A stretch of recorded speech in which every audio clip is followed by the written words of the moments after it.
আমাদের ক্ষমা করে দিয়েছে।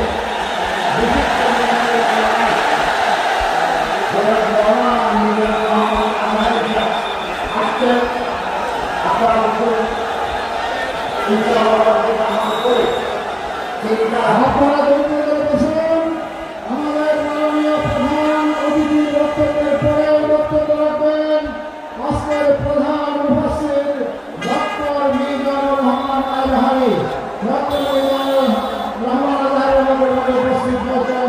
আলহামদুলিল্লাহ, আপনারা বসে পড়ুন, বসে পড়ুন সবাই। আসসালামু আলাইকুম রহমতুল্লাহি ওয়া বারাকাতুহু। সম্মানিত সুধী, হযরতুল আল্লাম শহীদ মরহুম আল্লামা দেলওয়ার হোসেন সাঈদী রাহিমাহুল্লাহ, ওনার স্মৃতি বিজড়িত আজকের এই ঐতিহাসিক প্যারেড ময়দানের তাফসিরুল কোরআনের প্রোগ্রামে সব আছে। স্টেজ আছে, শ্রোতা আছে, প্যান্ডেল আছে, মিডিয়া কাভারেজ আছে, কিন্তু আমাদের কলিজার টুকরাটা আমাদের মাঝে নাই। আজকের এই প্রোগ্রামে আলোচক হয়ে এই চেয়ারে আমি না বসে ওই শ্রোতাদের কাতারে বসে যদি আমাদের আল্লামার নুরানি চেহারার দিকে তাকিয়ে ওয়াজ শুনতে পারতাম, আমাদের হৃদয়টা ঠান্ডা হয়ে যেত, আমাদের তৃষ্ণার্ত হৃদয় শান্ত হতো। সব আজকে আছে, কি যেন নাই, ঠিক কিনা বলেন? আল্লাহ তাআলা প্রতি 100 বছরে একজন মুজাদ্দিদ পাঠায়, প্রতি 100 বছরে একজন মুজাদ্দিদ, যিনি সমাজকে সংস্কার করেন। আল্লামা দেলওয়ার হোসেন সাঈদী রাহিমাহুল্লাহ ছিলেন তেমন একজন মুজাদ্দিদ। চিৎকার করে বলেন ঠিক কিনা? উনি শিরক বিদআতের আস্তানাকে তছনছ করে দিয়েছেন, তাওহীদের বাণীকে সমুন্নত করেছেন, গণমানুষের কাছে তাফসিরুল কোরআনকে জনপ্রিয় করেছেন। আজীবন তিনি ইসলামকে বিজয়ী শক্তি হিসেবে দেখার স্বপ্ন দেখতেন। এত প্রাঞ্জল ভাষা, এত চমৎকার আধুনিক প্রেজেন্টেশন, গণমানুষের কাছে কোরআনের তাফসিরকে এভাবে জনপ্রিয় করে তোলার মতো ব্যক্তিত্ব আল্লামা সাঈদী ছাড়া দ্বিতীয় কেউ এই বাংলার ভূখণ্ডে নাই।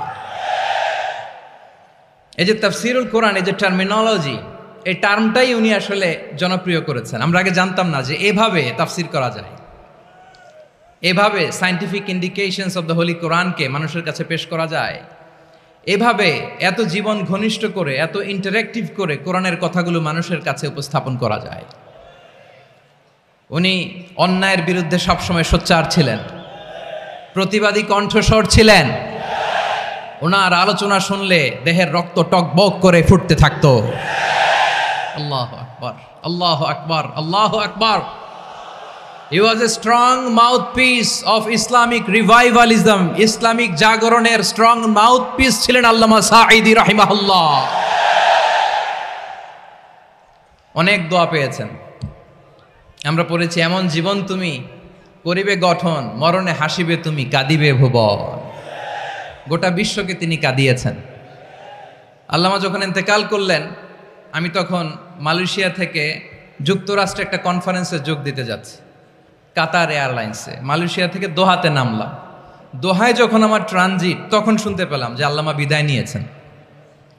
সোশ্যাল মিডিয়ায় শুনে বিশ্বাস করতে পারলাম না। মুহূর্তের মধ্যেই মাসুদ সাঈদী ভাইকে মেসেজ করলাম, উনি কোনো উত্তর দিতে পারলেন না।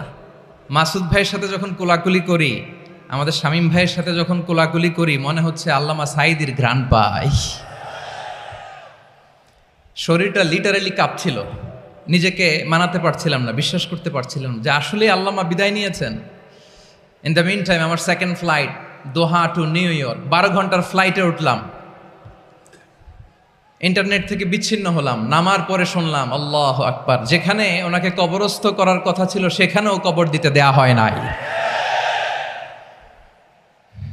ছবিগুলো দেখতে লাগলাম, হাসিমাখা মুখ, হাসিমাখা নিথর দেহটা, মরণে হাসিবে তুমি, কাঁদিবে ভুবন।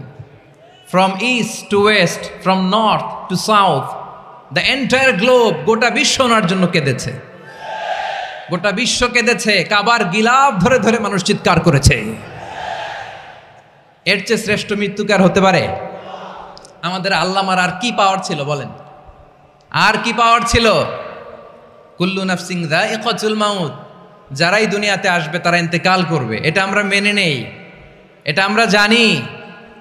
কিন্তু অবাক করা বিষয় হচ্ছে আমরা আজও জানি না আমাদের আল্লামার মৃত্যু কি স্বাভাবিক হয়েছে নাকি এটা পরিকল্পিত মেডিকেল কিলিং ছিল। এটা যে পরিকল্পিত মেডিকেল কিলিং ছিল এটা ধারণা করার পেছনে অনেক কারণ আছে। তিনি আধিপত্যবাদের বিরুদ্ধে সোচ্চার ছিলেন, ফ্যাসিবাদের বিরুদ্ধে সোচ্চার ছিলেন, রাজনৈতিক প্রতিহিংসার শিকার ছিলেন। এজন্য এটা মেডিকেল কিলিং হতে পারে এ ধারণা আমরা করতেই পারি। আওয়াজ করে বলেন ঠিক কিনা? যেই সময়টা আমরা কাটাচ্ছি এত সুন্দর সময় বাংলাদেশ আর পাবে না। আমাদের জন্মের পর থেকে এরকম চমৎকার সময় আমরা পাই নাই, এটাই আসল সময়। আমরা ইন্টারিম গভর্নমেন্টের কাছে দাবি জানাই উচ্চতর তদন্ত কমিটি করে এটা কি হত্যাকাণ্ড ছিল নাকি স্বাভাবিক মৃত্যু ছিল এই রিপোর্ট গণমানুষের কাছে প্রচার করে জানাতে হবে। এই দাবির সাথে কি সবাই আপনারা একমত? কারা কারা একমত হাত তুলে দেখান।